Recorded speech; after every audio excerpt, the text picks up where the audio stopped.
இன்னைக்கு வந்து Saturday morning பிரேக்ஃபாஸ்ட்டுக்கு ஃபேன்சியர் சால்மன். ஸோ இது வந்து நம்ம கடையில் போய்ட்டு ஃப்ரெஷ் சால்மன் வாங்கிட்டு வருவோம். Usually that's better for fancier.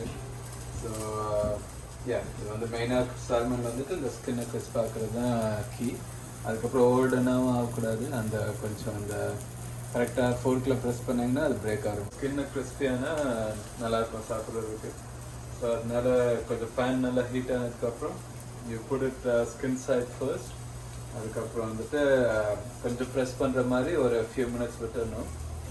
நம்ம அவசரப்படுத்திருக்காமல் கொடுத்தா இந்த மாதிரி நல்லா கோல்டன் ப்ரௌன் ஆகி கிறிஸ்ப் ஆகிடும்.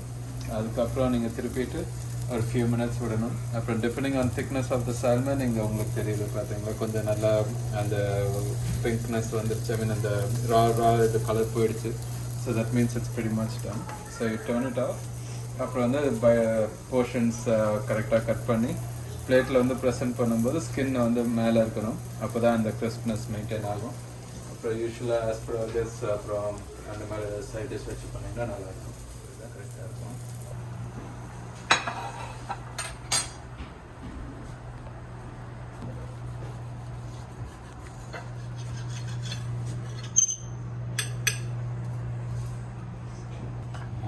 ப்ரோட்டீன் ரிச் பிரேக்ஃபாஸ்ட் இன்னைக்கு. எது பண்ணாலும் நம்ம தோசை மாதிரி வராது. ஸோ தோசை சைடில் வச்சுப்போம். தோசைக்கு வத்த குழம்பு இருக்கா? வத்த குழம்பு இருக்குது. ஓகே, வத்த குழம்பு எப்படி பண்ணீங்க?